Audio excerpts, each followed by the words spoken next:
the Clubbies Legends series. In the past, you've had all sorts of hosts. You've had Anthony Lawrence, not too bad. You've had Louis, not so good. Rhino, struggled a bit. So we've gone top notch now because I will be your host today and introducing this man. He is a legend, a true legend of the Two Boos and of Clubbies in general. Premiership player, coach, superstar, on-baller, the man behind the idea, Anthony Deeks Lawrence. Deeky, welcome along to your own show.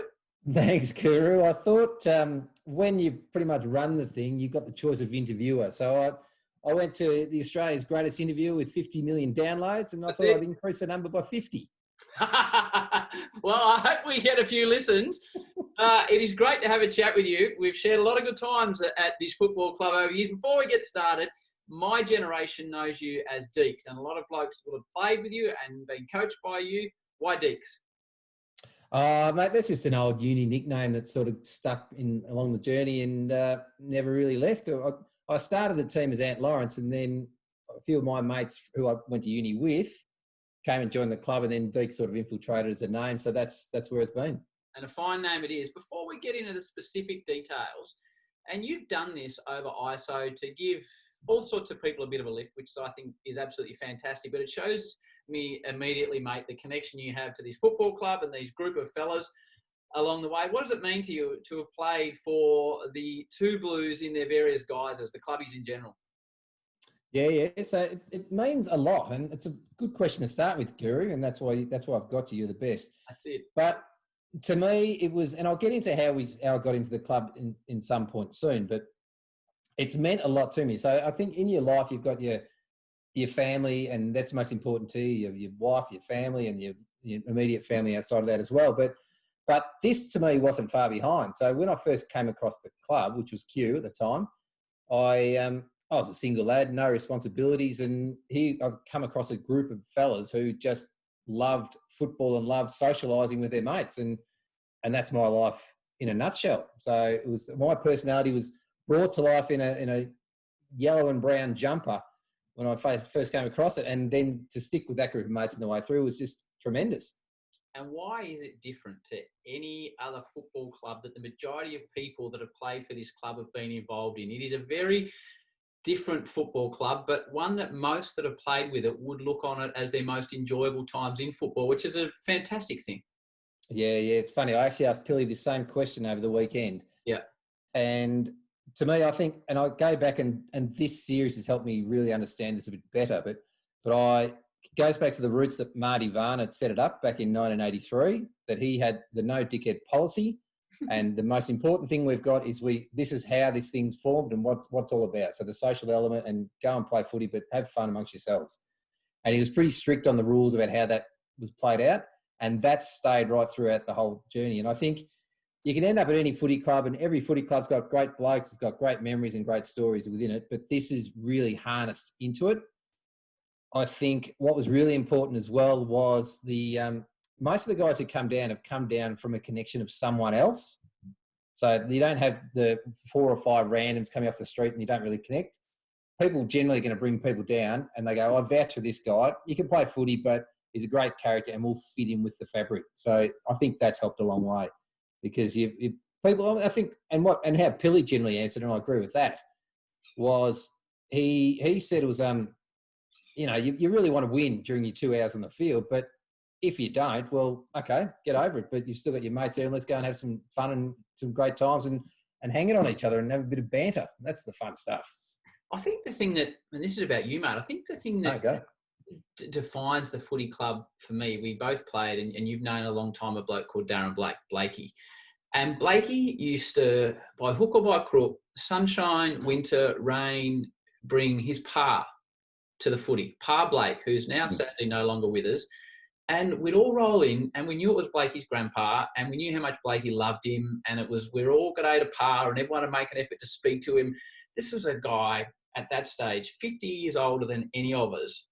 But the fact that everyone got around him, and the fact that Blakey brought him down and had his sandwiches packed and knew how much he enjoyed it, to me, that's what defines the footy club. And I think that's what you're talking about, a very eclectic group of operators, but a very inclusive group. And if you brought someone down, they would immediately made feel welcome, whether it was to play or to support or be involved in the social activities. I think that was the defining thing about that football club. Yeah, I do think that too. It's I mean, as I said, and every footy club could say we've got this inclusive nature, but there was something different, and I just think it's that little bit of there's a connection with, and because you're a mate of his, you're a mate of mine, sort of mentality was really strong here. But I don't know. I don't know if it's fully defined from everyone on the way through, but everyone just gets it pretty quick that, all right, I'm welcome here as soon as I walk in the door. Like you feel that immediately. And I think that's then shared out and everyone understands that I was welcomed in when I got here. So the next person that comes, I'll do the same for them. So when did you first walk in the door and who welcomed you down? Well, and that's the unusual thing. So we don't generally have walk-ins. I was a walk-in effectively with Fat Timmy. So I first joined in 96. And so back in 96, I'd not long moved to town. So I moved from town from Mount Eliza and Fat Man had done the same. So we were living not far from each other, Malvern, sort of East St Kilda way.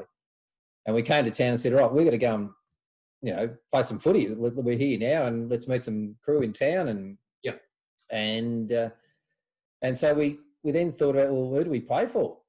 And I was doing a contract role with my brother Mark at the time over at Lend-Lease. And there's a bloke who's working there, and he said, "I'll play for Caulfield Grammarians, come down there," and that should have worked. That should have been it. Like I've got a connection we're in. I don't know, something just didn't feel right about it. And then I was living with a fella, Marcus Bond, at the time, and he said, "I work with a bloke who plays at a club in Kew," and we went, "Done." And there was no reason why that was. The bloke's name's Jeff Leonard. Just go and ask for Jeff when you get to training. They're training on Wednesday, and this was. So we'd moved in late March. This would have been the first week of April, right?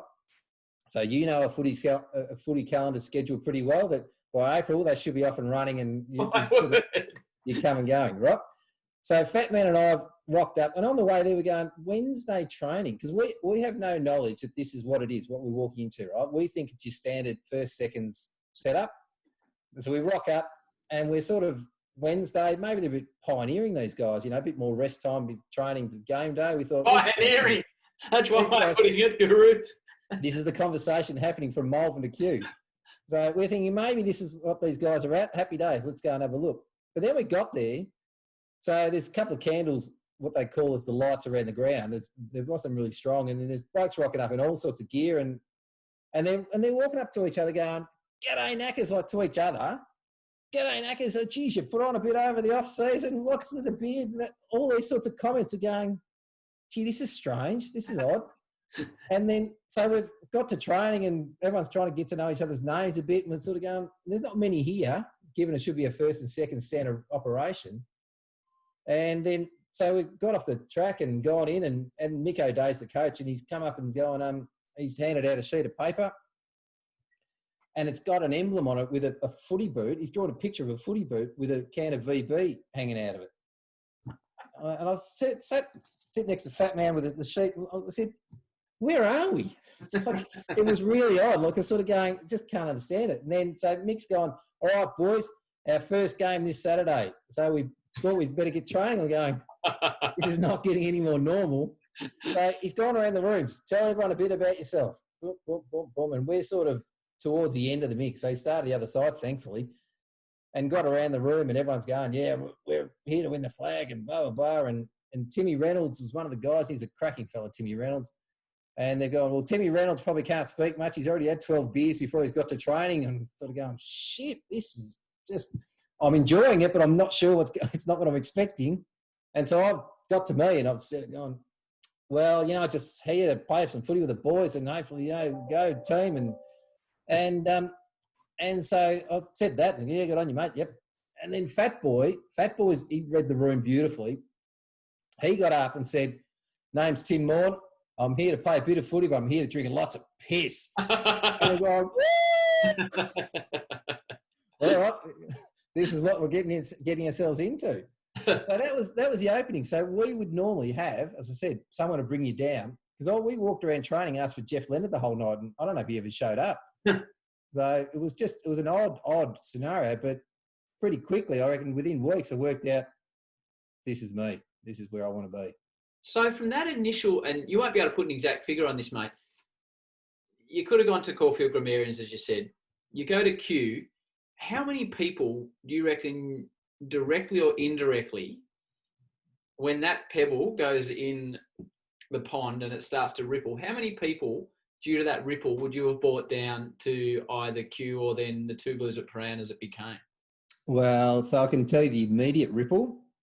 There was nine of us, my close mates who came in. So I brought 8 mates into the club at that time.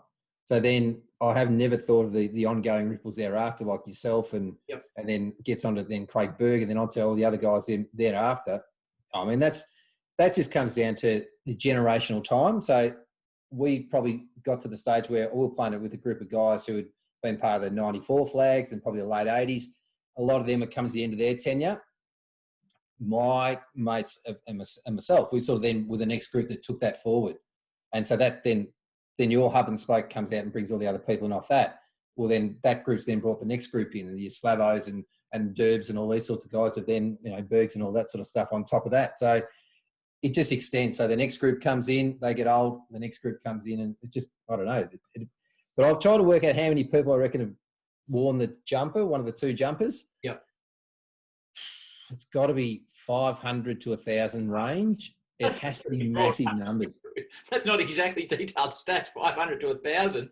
What you're saying is cool, though, is that the DNA came to you, and due to you being there, part of your DNA then lives on through, it's a lot of different guys and a lot of different experiences. Yeah, absolutely. I mean, and it is. And so we, as I said, Fat Man and I came down to meet some people. That became our circle of mates. Yeah. And you're playing footy on Saturdays, and well, more importantly, you're going to training on Wednesdays and having a meal afterwards. You're going to footy on Saturdays and going out to the pub afterwards. So we'd go to the Skinny Dog and Q days. There'd always be a game of footy on Saturday arvo, so we'd watch that. And then you probably think, well, probably 8 beers in, there's no point going home. We might as well kick on. So then you're out into all hours of the night and just terrific fun. So I'm glad you talked about the Wednesday and the Saturday night. You didn't mention your Friday night activities later on in your career. We might get to that when you maybe weren't so disciplined. Beers before the game. I've heard stories in Q days of beers before a game. Yeah. So beers before the game. I was shocked on the first night of training. The shock continued. I reckon it was about my 2nd or 3rd game. Must have been 3rd game. And it was a bloke named Mick O'Hanlon's 150th game. And so it was, a bit of a milestone. He's a bit of a legend of the club. Mickey O'Hanlon, he used to wear denim jeans and a denim jacket all the time. That was his little get-up, and he'd do the lines. And he was dubbed as, he wasn't the man in denim, he was the denim man. So I just love that sort of terminology about the fella. So it was his 150th, and pre-game, umpires coming in to check boots, and just before that, Mickey O'Day's handed around white cups to everyone in the rooms, and all of a sudden filling them up with beers. Going, holy shit, we're having beers before a game. Like, I'm in shock, but my over the years, I learned to drop that shock. And I said, Mick, and he goes, well, if they're white cups, the umpires can't see them through them, so they don't know there's beers in them. But that was it. So we're holding our beers and they're checking our boots, and we go, I don't know how we're getting away with this, and then we had 2 sticks and a bit of toilet paper wrapped around, I think, for his happy 150th Mick in biro, and that was it. Big song and dance. You won a premiership in 97. Yeah. Who did you play? What was the score? Who played well? How did you go? We played against Sindel Tally Ho in 97. I think they were a new team who came in. I think they became Chadstone after a while. We played against them. Shocking weather day, like one of the worst weather days we've ever played footy in. It was sideways rain. Elswick Park, you don't need bad conditions there to have a bad day. Always windy. Yeah, and so we won that game 4 goals 8 to beat 3 goals 8 over the course of the day. Like on AFL. Yeah, a bit like it's shortened quarters. Must be an issue. So we won that, and we got a couple of goals up and then held them out. We didn't score the last quarter, so we held them out, and they must have had a bit more of a wind, or we just chucked both of you on the ball. And it was horrible conditions. And to watch the video, we had the 20-year reunion on this 3 years ago, and like the idea of the game had built up in people's minds being a great game of footy. It was horrific. It was a horrific game of footy to watch. but we're getting a copy of it to chuck up on the website. But what struck me as amazing, I think for the day, we handballed 3 times as a team. And we got 3 goals, I reckon. I think my memory goes, we got goals out of every time we handballed it. And it was just, someone would get the kick and they just stopped. And there's just no running game, just kick along wet. It was awful. But it was, the celebration for that was just remarkable. Remarkable. Remarkable. Yeah, it was. We kicked on beautifully after that game. Myself, Tim and Artie, Ruben, and Mr. Goo, Jamie Edwards, we planned a week off. So we actually planned annual leave for the following week. So I don't know what we would have done if we had lost. We'd had the week booked and we just went day after day after day after day. And by the end of it, we'd had enough of each other. We looked at each other and said, you know what, it's been fun, but I don't want to see you for a month. So just to sidetrack you for a moment, for those watching this, most will have seen you play or played with you. At your best, describe yourself to me as a footballer. At my best, I not super tall. I'm about 5'10", just short of 5'10", but I could read the ball well. I sort of could read the play, so I knew where it was going to be. So I reckon I had probably 2 strengths: that I could mark overhead well for my height, and I could clearance play it. I was good clearance play off the ruck, off the tap. So those 2 things combined, sort of, that's where I played my game in and around. And I didn't like losing contests too much. I backed myself 1-on-1 to win most contests, except for you. I played on you at training. We played it over near it was at Faulkner Park. We had a bit of a warm up there pre-season. Early days, yeah, that's right. Early days, and I was lined up on you, and mate, you were too quick for me, so I worked out pretty quick. I didn't go near you again at any practice matches, but no, that was me. It was a bit more overhead, and I'd like to play kick behind the plate, because if I was on ball, I'd get the clearance, and then I'd probably just duck back and reading the play. I could then just, if it's sort of going that way, I know where it'd be heading. But so I was on ball. I started off as centre forward. And I said to Mick, centre forward. He goes, well, mate, I'm full forward. And he's only 5'8". So we didn't have a lot of choice. I said, fair call. That makes sense to me now. But then I moved on ball in a game against St Bernard's in 96.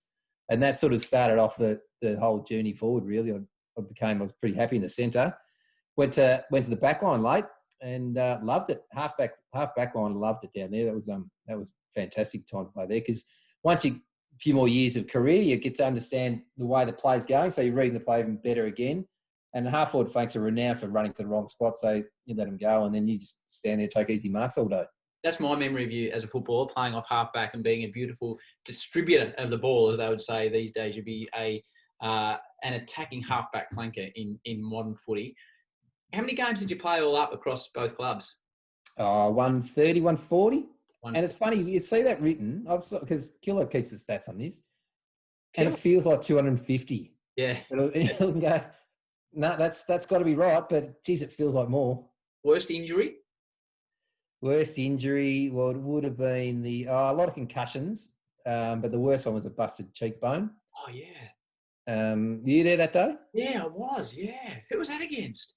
One of the Xavier teams. So the junior Xavier team, yeah. So, yeah, it was horrible probably, but it actually was an injury that didn't hurt. So I'm not sure if you busted a cheekbone before or anyone has, but please, it actually it surprisingly didn't hurt, but it was I think it looked worse than what it was. It was busted, there's no question, but I had a guy lined up. He was coming out of full forward, and I thought, I have got this guy, and I thought this is going to be the best hip and shot I've ever done in my life. And all of a sudden, I felt the clash, and I've sort of gone, wow, something's happened here. And I'm on the ground, and when I sort of come to, I looked across and see Trav Jackson lying on the ground beside me, and I think he's out. Yeah. And I'm thinking, what's happened here? Like, I don't know what's happened. Because all I knew is I've got this guy, and as I'm bracing, I've gone down.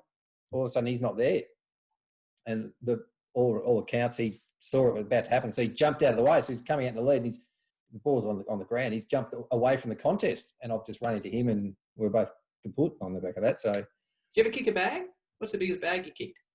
Yeah, I kicked sort of 4s and 5s. I kicked a 6 one day. Oh, 6? Who did you bang 6 through against? Theory Panola. There's a little funny story behind that one, actually. Go on then. So Cougar had pulled out pre-game. I don't know where he was. So I was back at centre forward this day, and the night before, Guru, I was going out with a young lass named Libby, and Libby? Libby. So I met Libby. Connection through Mickey O'Day, and so I was going out with her. And the night before, I don't know, she'd been to Kmart or Target or something. She brought home a little gift for me. It was a little G-string, and to wear. And I thought, and I think this might be a bit of it might be a bit of a sort of a tale about where I was in life, about if something like that. I thought, yeah, this is funny, but it'd be much more funny with the footy boys. So that's where my mind went to. I said, well, I won't put it on now. Look, how about I'll just, I'll save it for tomorrow. So I wore it that day, and I did a little slow change in the dressing room, waiting for people to notice. And finally, whoa, what the hell's he? So I was wearing the G-string, and then came out, and I'd never worn one before, and it sort of presses on the date a bit harder. So I felt like I was jumping a bit higher for that day. And so once that got going, I was up and about, and I couldn't do a thing wrong. I would have kicked 6-4 or something, maybe one on the full or something. So there was plenty of shots that day, but it became a bit of a tradition. So that was my little lucky charm. So I'd probably been G-string for most of the career thereafter, I think. Yeah, to the dismay of many of your teammates over the years, I would have reckoned. We spoke about the premiership, mate. I'll get back on track in a moment. 97. Then you won another premiership in 1999. Yes. I envy you, Deaky. Yeah, well, that one, and so we caught up on that one, and that's part of the beauty of having your having these is we've had lots of times where we didn't, and a couple of times we did in our era, but we had to catch up on that last year, and it was actually one that didn't have as much of a memory around it. I think because all the year through we expected to win it, because the pre-season of that one, we just joined Paran. Actually, what's your judgment? We're moving on. We're going through. So we're moving to Paran. Yeah, change your jumper. So as you change your jumper, because this has always fascinated me, I need you to explain to me how the transition went through, because I wasn't sure. Oh, there it is, James here. Look at it. I tried to find my jumper. I couldn't find it. I don't actually know who wore number 5. I don't know who it was. So how did it? So before we get to the premiership, how did it get from Q to Paran?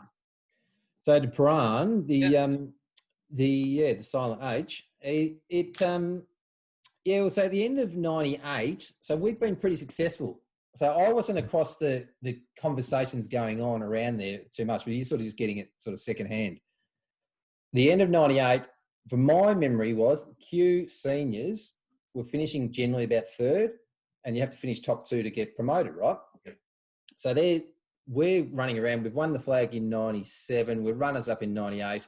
And you've got blokes like Cougar, Greeny and others running around in the team. And they've looked down and gone, we're finishing 3rd. We'd like a couple of these guys. So the promotion relegation piece is going to come into play. So you're not your own separate team now. And I don't think we were doing a lot for the club anyway at the time. I think we were starting to become a drain. So the Clubbies team on the queue were becoming a bit of a drain. So they said, all right, we're sick of this. We're going to amalgamate everyone in together, and you play where you play. So to us as a group of guys who were enjoying playing together, and we're all there, mates of mates, we want to stick together. And so I don't know how it came to be that Terry, Lucas and Ivac were in a business meeting somewhere, and they got chatting with someone about footy, and they said, oh, we're putting Pran together and the ex-VFA into the amateurs, but, we sort of want to be a big club. And these guys have said, well, we're a side who we can become a 3rd side and make you look even bigger if you want. I said, done. But we need to play together. It's just us. So there's none of this above, promotion relegation between the teams. And I said, happy days. So we were about to be sort of merged into everything. Understand a queue. Yep. Across the brand. Now, and not everyone was wrapped. It's a great explanation, because I've always thought, and I know Ivac and Terry were involved, how they were going to sell that. Right, we're going to join your club, but you can't have any of us play for you. So we won't really be part of your club, but we'll wear your jumper and we'll be up and about. Yeah, it's right. Up and about and cause a drain and cause issues for you. Well, it's a tough sell, that's what I'm saying. It's a real tough sell for me. I didn't sit outside for the football club. Yeah, and we'll organise nights. We won't say why, but we'll organise nights where the whole club's got to get together for a bit of a talking to. That's right. Anyway. Anyway. So you go into the 99 season now as the Two Blues. As the Two Blues. So we're now playing for the Two Blues based out of Carlton, near the zoo. So that's where they hadn't quite got onto Toorak Park yet as a club. So we're out there. And they've... so we're now we're training with first and seconds. And I know it wasn't Derek Hine was actually the coach. He was the Collingwood fella. Oh. Collingwood recruiting man. And he... they've got down there pretty serious. They want to make a big impact because they've used to be a VFA club and they know they've played serious footy in the past. So they've gone and got a personal trainer down to take pre-season training. My God, we're all fit as anything. So the fittest we've ever been in our whole footy career was that year. And so we were running games out beautifully and we lost a couple on the way through, but we won the grand final by 40 points and we're never going to be troubled. And so there's a real good lesson in there. If anyone's playing today, pre-season training does wonderful things for your fitness and your ability to win games. Don't forget that. God's sake, it was unbelievable. So 99 was good. I mean, we were pretty dominant that year, and Nigel had started that year, so he walked straight in and got best and fairest first year. He was brilliant inclusion of the team. Cougars flying, Greenie's flying. There's plenty of guys going really well, and so that was good fun. But the 97 premiership, we just had a real good essence in group. Fun year, group of mates. There was a lot of... So the two of them are quite different to each other. But, it was good to have them both. No question under your belt. I mentioned at the start your nickname, Deaky. I can't remember whose wedding it was. It was your wedding. Was it your wedding when Timmy Morn went with one of your nicknames you picked up off the football field? It was when you were chatting to him. Yeah. Yeah, that's exactly right. It was just floored the room at the time. Which when you explain the genesis and the nickname itself, people will probably understand that we weren't at their wedding. It was one of the more extreme comments I've ever seen at a wedding. Well, your response to that was, I think the young man's mistaken the event for a 21st. Well, you'll have to explain to people now what the name was, how you got it, and why possibly it was inappropriate at a wedding, now looking back. Well, yeah, so he's gone on some rant. I didn't know where he was going with it at the wedding. Like, I'm not sure where he's going. And then I thought, halfway through, I thought, is he telling this story? So anyway, look, I'll come to the nickname. I'll tell the story. Come to the nickname. It'll come out as part of the story, I suppose. But we're playing against old Camberwell, and I don't even know what year this was because we only played them one season. And the ball's come out of the centre. They've got a goal, and I've got no impact in the play. So it's not as if. So they've tapped it, one of their blokes got it, and I'm on the other side. I'm not even close to the play. So it's not as if I've dropped the mark and they've got a goal or I've kicked it straight to the... I've had no role in this goal. And as we're all walking back to the centre, I hear this, I was wearing 32. He's going, 32! I hear 32! It's screaming, it's 32. And I'm thinking, well, it can't be me because I'm innocuous. I'm no real part of this. 32! He kept going. I turned around. Is he talking to me? He goes, and so when I've looked around, he's gone, you've got fat chick's legs. And he's going, how I was going, what the hell did I cut that for? He was right. And my memory then was I've run forwards. We've got the ball out of the centre next time. I've run forward and I've done my hamstring. So my legs have gone out in sympathy and said, well, I'm not sitting around here. But I was horrified. I thought, oh, God. And what do you reckon the rest of the team enjoyed about that moment? That came in. And to the point where, whatever it was, let's say that's in year 2000.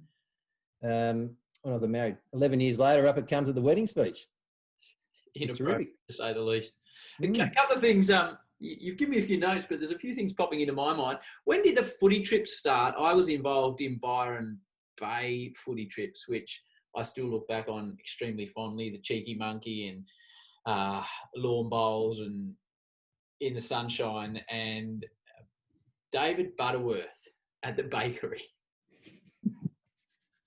You got to tell the people. So my job is to ask the questions. You have to tell the stories here. Oh, I know that. Well, I can do the action though. What was I with? I wouldn't be with you. Yeah, it was me. I think it was Geary. Yeah, Gary's there, isn't he? It may be Blakey. Yeah. It was late. It was post Cheeky Monkeys. So it's got to be 3 a.m. here. Yes, got to be. So we've walked in. We're probably hungry. We're looking for a pie. I don't understand how or why we've got there, or whether we're actually going there or just walking past. But it was the Byron Bay Bakery. Yeah, the Byron Bay Bakery. It's open, obviously, at the time. And we've obviously seen Butsy inside, and he doesn't know we're there. So it's not as if he's putting on a show for us. He's actually standing there rubbing his hands together. He's going, "Oh, Butsy's going to have a cream pie. Butsy's going to have a cream pie. Butsy loves his cream." Talking in the third person to himself with the girl on the counter listening about how he's going to have a cream pie. Yes, that's it. In the morning. Right. Good trips, the footy trips. Good trips. And a group of young blokes that never enjoyed themselves, but didn't do anything wrong. Took it in the spirit that it was meant to be taken. Good footy trips to Byron Bay. Yeah, good fun. They were good fun, the Byron Bay. So footy trips, I think, are a very important part of any fabric, and a particular team like we've got. We actually started, my early days, we did a couple of pre-season trips. Of course you did. Down a lawn, which were terrific. And that's an underrated thing that sort of they dropped out, but they should actually come back in, because that's where you're setting your season up from at that time, and you're getting a bit of camaraderie, a bit of fun stuff together. So we had some good pre-season trips down there, just down a couple of hours away only. And then we extended on. We did a Tassie, bit of Sydney, a Chuka. One year we did a Chuka. Brady Scanlon was our coach, and he had his own fleet of helicopters, so we got the 13-seater and we flew a helicopter. Of course you did. Up to Chuka in the morning, and beers and magazines on the helicopter, which I don't think Brady's fleet of helicopter would have seen this sort of stuff before. But there we are, landing in the Chuka in a helicopter. That was remarkable. It was a great time to be out there. You talked about wearing the G-string and various days. There became theme days. I wasn't lucky enough to be there for probably the most famous of theme days, which was based around a famous Australian actor's greatest film called Braveheart, Deaky. Braveheart Day was one of the most fun days I think we ever had in our footy time. And we were in the pub the night before, and you sounded like I was responsible at some point. I think we always did Friday nights. I don't think that came in later. You didn't mention Friday night. You mentioned Wednesday and Saturday. Yeah. No, it's always Friday nights. But we're in the pub Friday night. We're about to play St. Kevin's, so they'd just come into the comp. So it's 2001. Mickey G's coach, and I've alluded to this in other episodes, but when Mickey G was coach, he just did it as a managerial role rather than a coaching role. It's just someone's got to take charge and take care of, make sure we get on the field. So there's a fair bit of anarchy in and around that year. And so we're about round 7-ish, I don't know, give or take.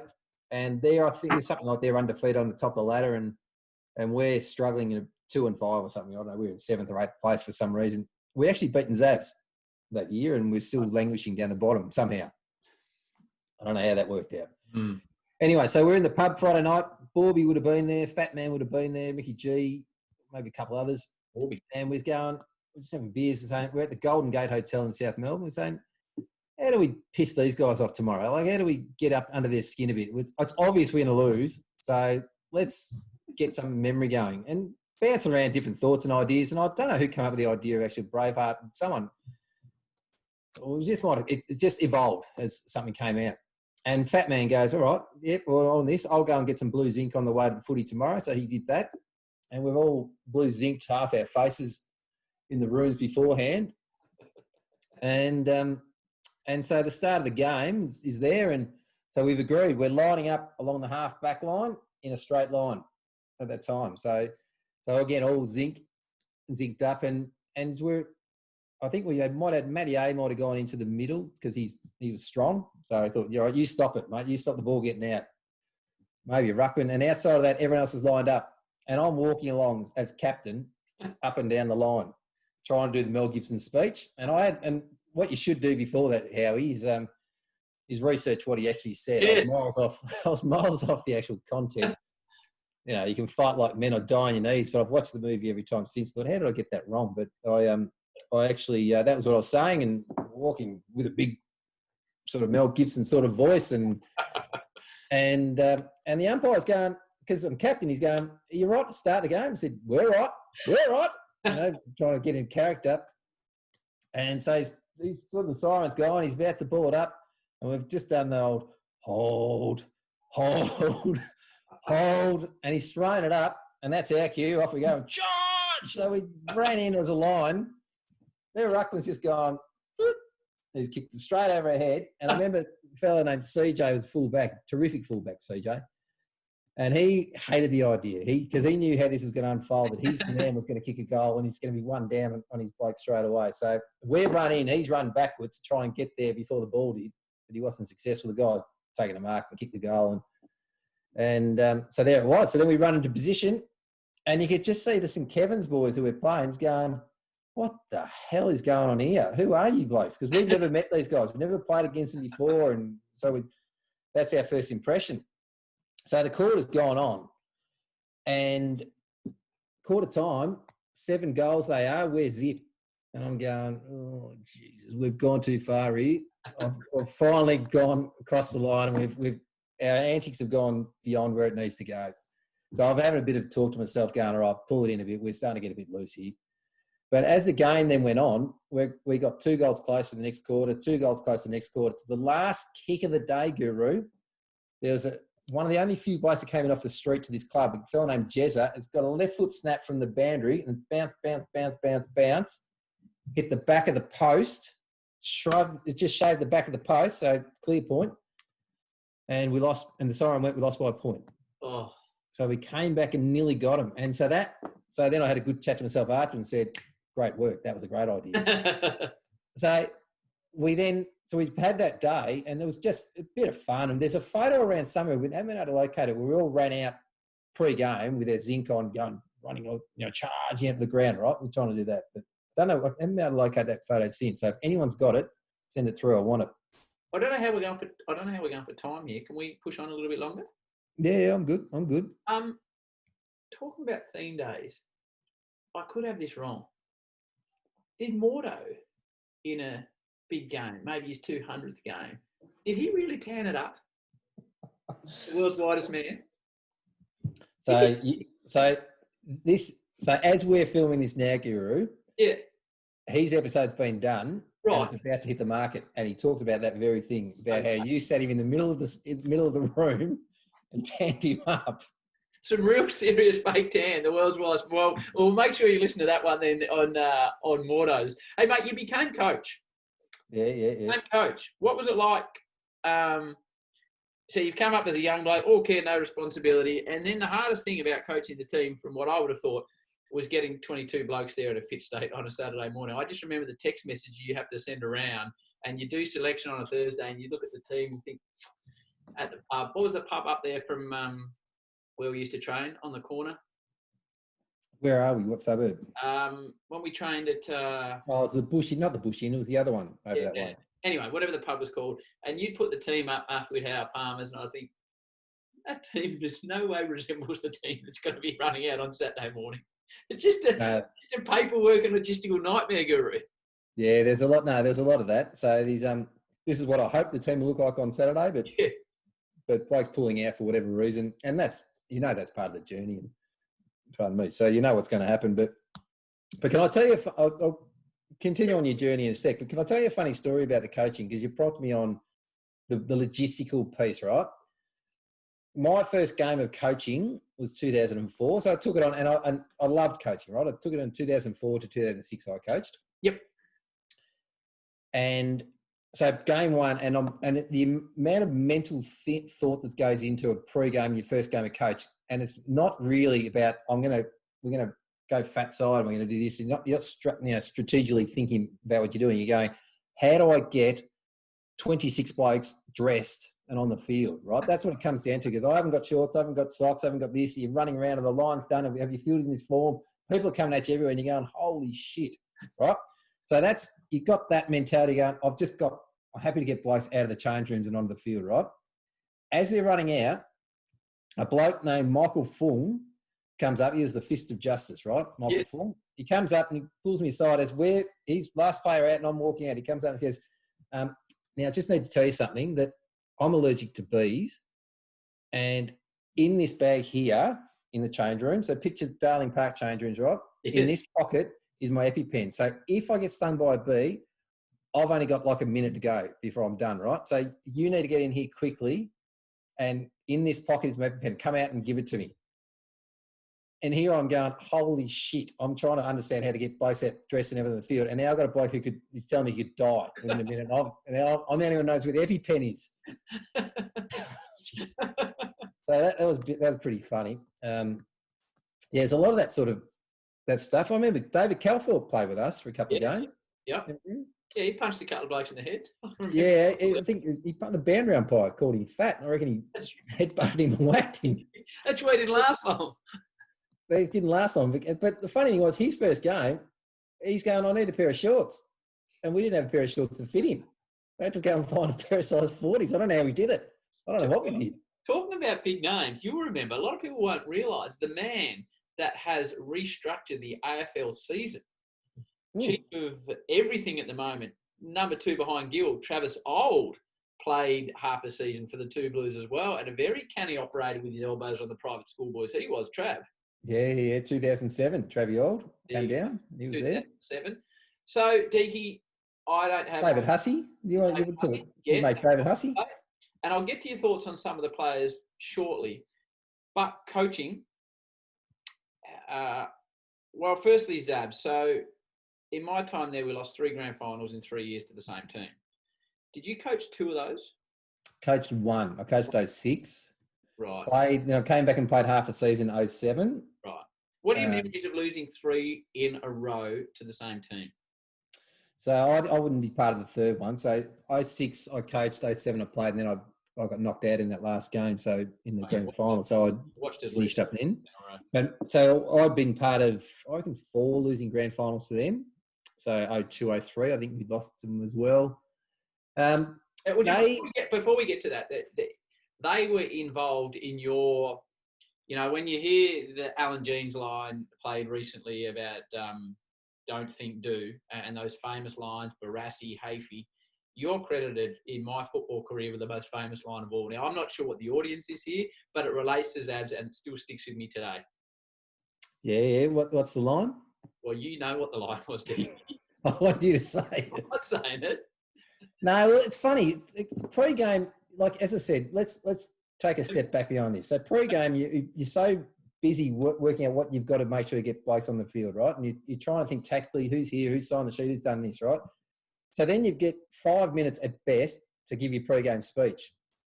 I didn't realise I was quite repetitive in my pre-game speech until one day you came out with this line, but I used to keep saying the word implore. I've never said the word implore before I was a coach or after, right? But Faz was doing the match report, Secret Scribe, and he kept saying imploring. I can't stop saying that word. So that was one. But the other time was, I'd always say, because they're on the other side of the wall most times, you go, look, I don't mind most teams, but I hate these, right? And I would say that every week, but I didn't realise I kept saying it so much until you said to me one day, I remember exactly where you were sitting, straight ahead, dead bolt ahead of me, and you go, who do you like, Deaky? Obviously was saying it most weeks, but I generally thought I was saying it about the teams I didn't like, and they were there. Old Melburnians were definitely in the mix. I disliked Old Melburnians more than I disliked Zabs, because I just thought they were just a bunch of tossers. They were absolutely shocking blokes. And so yeah, there was a few of them, but I liked a lot of teams. Like I liked playing against Scotch. I had a couple of mates in there and a couple of other guys. I'd say, so I enjoyed the tussle with them, but I thought it was only really 1 or 2 teams. I must have said it more than what I realised, I think, based on your response. The Secret Scribe, I forgot that. It was a match report that just grew and grew and grew and got sent out by a certain person each year, and you had to try and guess who it was, wasn't it, Faz? Yeah. No one got it that year. No one got Faz. Faz was the man. Just back to that, because you've talked about the fact you won the premierships. For those of us that played in that era, we just know about losing premierships, Deaky, 3 in a row against that same team. One game we were never in it. One we were 40-odd points down at half-time, got in front and still lost. One game I drove Reece Stevens to the game and something was clinking in his bag as he got in the car. I said, what's that? He said, that's the bottle of champagne to celebrate. I thought, we've already lost this grand final before the game even starts. They don't sit well with me, Deaky, even now at the standard of football we were playing. No. They are tough times. So the 2006 one is that's when you referred to 40 points down half-time, got back in front. That I would think about that game nearly every week since that day. That's 14 years ago, and not a week would pass I wouldn't think about that game, right? What did we get? Did we get about 8-10 points in front?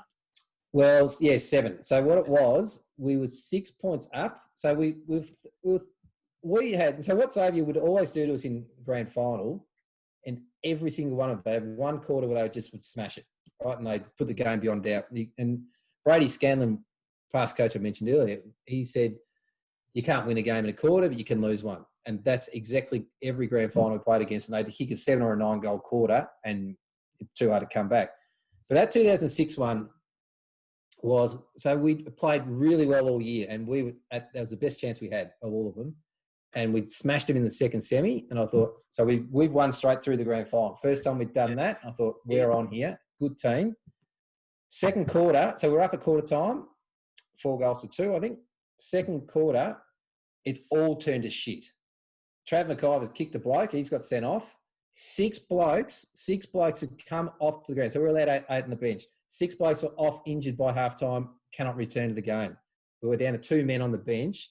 That's it. It just all turned to shit. And I got to halftime and I was furious. I was so mad. I thought, of all the games, why today have you brought this out? Like this, the worst quarter we played all year.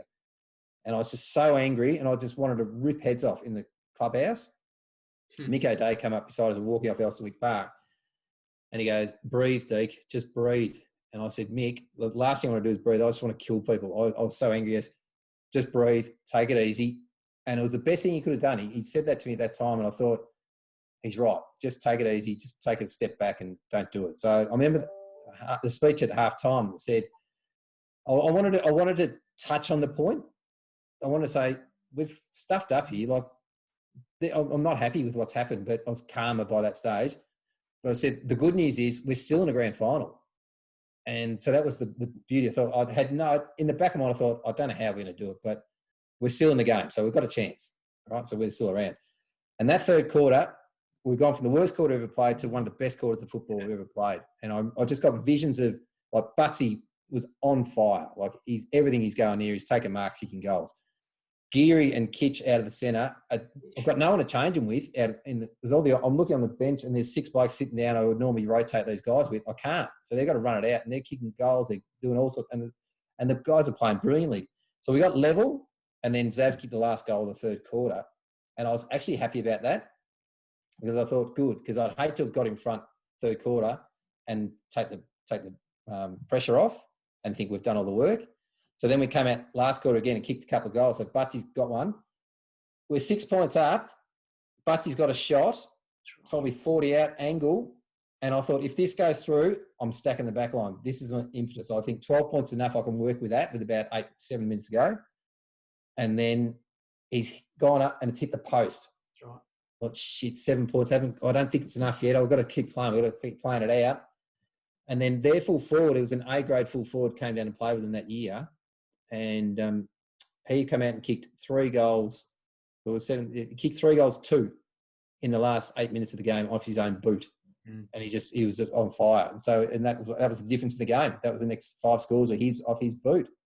And I've gone back and said, what could I have done different? Could I put Cougar there? Could I have done that? Could I have done? And so many times I've thought through that moment, but it doesn't matter. Like, you can't do anything about it. So don't overanalyze it. But I actually came off the ground really not pissed off. I was actually quite happy because where we were to where we got to, did they leave anything in the tank? Absolutely not. Everyone was busted their ass to do the best they could to try and win that game. And we just got close and we just couldn't hold out that last few minutes, sadly.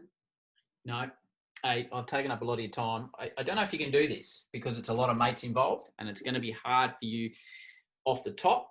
Give it your best. Of all the players you've played with at the Two Blues and at Q, let's start with most courageous. Most courageous.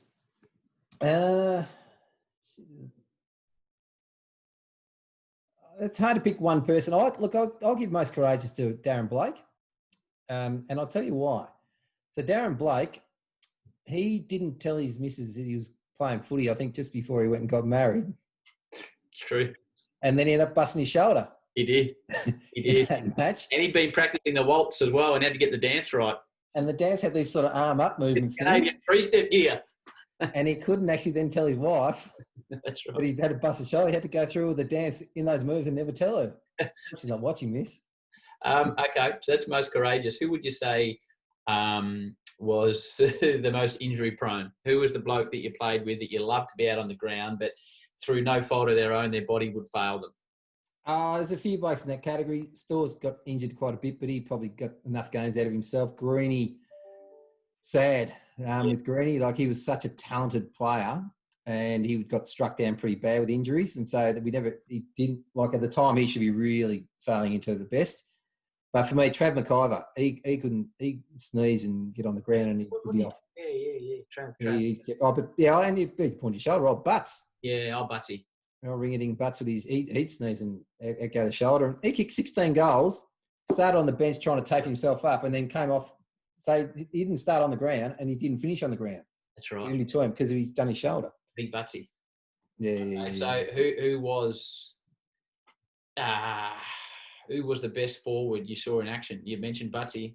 And when the two Blues were at their best when I was playing, the double combo of Butterworth and Big Cougs, that was your Brereton and Dunstall, and hard to pick between those two, but I'm asking you to. Yeah, I was Cougar. That's pretty easy. Hello to Butsy. No, Cougar, mate. And they are both that far apart, right? Oh, but superstars. They and they were both brilliant. But poor old Cougs, he would have three blokes pulling him to the ground, and he'd still manage to stand up and just go bang, take the mark, and he was outstanding. And Carey, pure football style, the Carey, the whole swagger, the whole thing. He modelled his game on one man. He's done a lot of working on that, and same with his bowling. But Dennis Lilly too, funny enough. Yeah, he did. There's times you come out of the centre and you just kick the ball at will, and Cougar would take the mark, and people would run up to you and pat you on the back and go, "Great pass." Oh shit, it was. I just kicked it inside 50. That's right, inside 50. We talked about most courageous. What about the toughest? Who's the toughest you played with? Toughest I've played with? I love playing with Pill. Yeah. He was a hard man at the ball, and he just had the intent as well. He wouldn't clock blokes. And I don't think we had heaps of blokes who would run around and really clock blokes. A couple of early days, fellas, people call me because he was a guy, he'd get around, he'd have a presence out there. He was quite good. There's blokes who were tough without knuckles, and there's a lot of blokes who get around and do their own thing and make sure that, have a bit of presence. Mr. Goo, he had a presence felt. He said to a bloke one day, as we're playing against Sydney Tally Ho in our premiership year, he said, "I'm going to rip your head off and hit down your throat." And that's put the wind right out of that. That was a key centre forward. Key centre forward they had in their team, and he was a big chance for their premiership chances, and he didn't go near the ball much after that. Fazalenko was always a tough man too. He was a tough man. He very, very tough man. What about, I got two more for you. Not necessarily the best. I'll get to the best. Who's the most skilled player that has pulled on a two Blues jumper?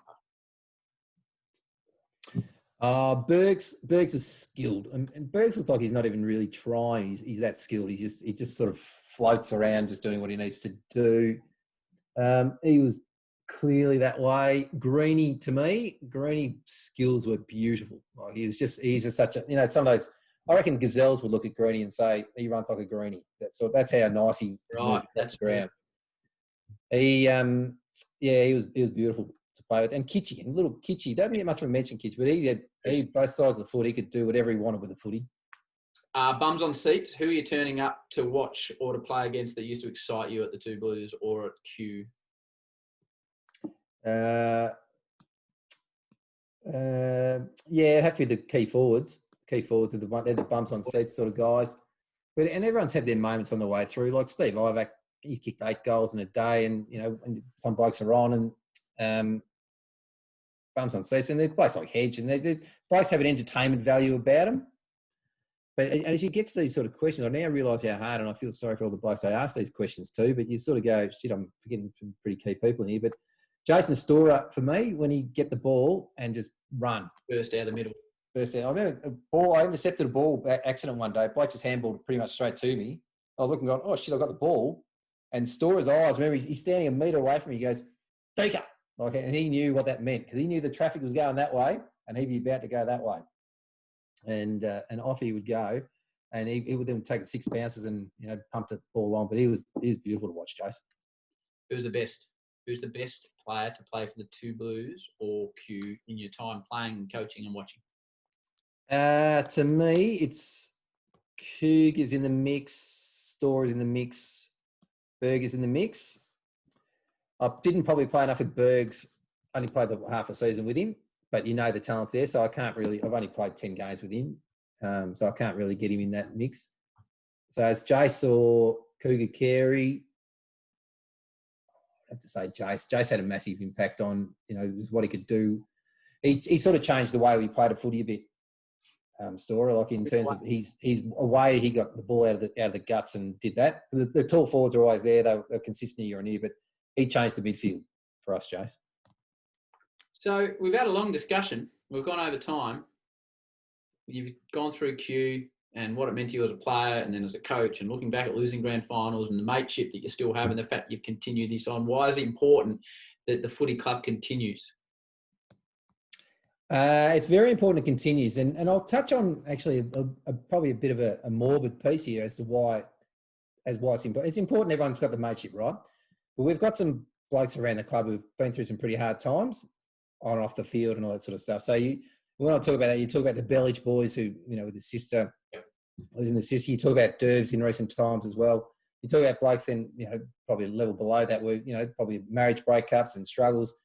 The best thing they've always got around them is they know there's a network of blokes who are always a step away to offer a lend a hand and do whatever they can to help these boys out. And I think those boys would know that, which is terrific. So I'm sort of going into a morbid sort of space, but that when those blokes hurt, 50, 80, 100 other blokes who played footy with them also feel that pain with them as well at the same time. So I know it's all there, and we're always thinking of those guys. But so why it's important then to bring it back to another area is the mates, and what I've found from talking through these interviews is you just hear people talk about, say, well, I came into the club knowing 2, 3, 8 people, whatever it might have been, but now I've ended up with 50 mates. And at my wedding, I had 20 people there, and at this group, I had 30 people there. And people I socialise with today are my footy mates, because what that has then become. So, and you see people walk in not knowing 2 or 3 others, and they soon become their best mates, and they've gone the rest of their life with. They wouldn't have met if they didn't play footy together. So that's the sort of stuff. And I spoke to Adam Phelan the other night, and he said the longer you play, the better your mateships get. So if you stick around and any one year you sit back, go, I don't really want to play this year, I couldn't be bothered pre-season, push through that, because you know that the quality of connection you're going to have with other people and the memories and enjoyment you're going to get of it, it's just going to be outstanding. And the things you're talking about, and for those that are still playing now, and you hear every AFL player, every cricketer, every tennis player that retires, that have had a coach, and they've always said, the coach said to me, knuckle down, get the most out of it you can, enjoy it, because it will go very, very quickly, Deaky. If a goblin popped out of your back couch there and said, all right, Deaky, I'll take you back to a Saturday morning when you're in your prime, playing for the Two Blues or Q, and the team is good and you're flying, and you get that time with your mates on a Saturday and you get a win and you play fantastically and you have beers afterwards. You just got to fill in this check to go back to that time. What are you putting on the check? What figure are you putting on that? I'm just going to work out now if Mel's going to see this, because I think we can rent the rest of our lives. That's easy. Mel's not doing it. It is though, isn't it? Like you'd give anything to be back at that time when you're surrounded by your mates having fun kicking the footy at such a fantastic footy club. I was trying to work out what the question you're going to ask them, because as you're going through that list of items, I'm going, this is good, it's getting better, it's getting fantastic, it's getting brilliant, it was just, you're taking back to the joy, the absolute heart of the joy of what that was all about. So, and there was another one on the back of that. I know we're sort of getting close on time, but I got to play one game with my oldest brother, Mark. With Mark? With old Mark. And he debuted aged 37. All right. So, and he'd been training with us. And so we just said, look, we've got a game. We should win it. So come and get yourself registered and play. So it was a wonderful experience to play alongside your brother. And there's a great photo of us after the game, arm in arm, singing the song together. But I'll tell you a little quick funny story off the back of that. Was I remember I got the ball. It was a wet day out at Glen Waverley, funny enough. playing against Mazenod. And I've come out of a pack and I looked up and there's two blokes on their own, ready to fire a hand, and one of them's Mark. So I thought, of course, he's going to Mark. Bang, handballed it to him. He's kicked the ball forward. And we've jumped up and down, did a dance around on the ground. We rapped, right? We're thinking this is awesome. No word of a lie. I was at Mark's joint earlier this year when we could go to people's houses. And Mark was sitting there telling three brothers there, Mark, Mick and I were sitting there. And Mark's sitting back recounting the tournament when he played footy. He goes, I remember my first possession. I came out of a pack. I looked around with a handball. Are you kidding me? 100% the opposite of what happened. So I remember that clearly, but I do remember also that some bloke, he was down the back line later on and some bloke kicked him and it was a really proud moment. And you know your mates are there when everyone came charging in and started all in brawl. Rhino was first there, whacked the bloke who hit Mark and you don't touch Mark. You know, it was just a great moment. I sat back and looked at that proudly. I thought, you know, Mark's just copped one here and everyone came running in and said, you don't do that to our boy. Hey, we've got to stop before we blow up YouTube. Just talk about age. Darren Cullen. Talking about blokes who used to like to punch on. Is he the oldest bloke to ever to pull on a two blues or Q jumper? Like what was he, about 50? Was he around the 50 mark? He's late 40s. Yeah, well, Berger's not far off that. Berger's yeah. Berger now, 56 or what's he? Yeah, he would be. 56. Yeah, he would be. But Coles would have been nearly 50 and he wasn't afraid to punch up 19-year-olds regularly. My last ever disposal as a football player was to Darren Cullen. The last possession I had was a handball to Darren Cullen. And I thought, that'll probably be the last time I touched the footy. And now, are we done on that note? Anything else you want to add or not? No, mate. I think I've got it all covered here. I've had a couple of notes and you've got them well and truly covered, I think. Don't worry about notes, mate. Hey, you're a star. I wish we won one of those grand finals, but I know for everyone watching this, they'll all feel the same, that it's bloody good to play with you. It was bloody good to be coached by you and just bloody great to be part of such a wonderful football club that was way more than a footy club, mate. And that's why it probably needs to just keep punching along with people getting involved and having a kick on a Saturday. Yeah, thanks, Guru. And it's really coming out. I think just having the ability to talk to different people now and bring it back to life it's just so rewarding to do that. So thank you for doing this today. I appreciate that. Easy done. Peace, brother.